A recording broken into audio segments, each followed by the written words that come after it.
شروع اللہ کا نام لے کر جو بڑا مہربان نہایت رحم والا ہے۔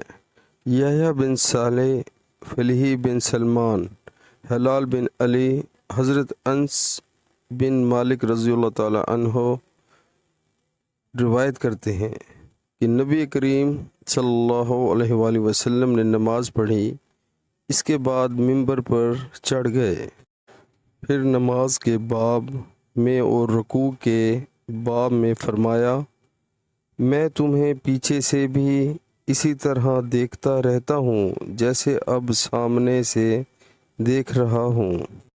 صحیح البخاری کتاب نماز کا بیان۔ امام لوگوں کو یہ نصیحت کریں کہ نماز پوری طرح پڑھیں اور قبلہ کا بیان۔ حدیث نمبر 419۔ پیارے مسلمانوں، اللہ تعالی ہمیں حدیث پاک سن کر اس پر عمل کرنے کی توفیق عطا فرمائے، آمین۔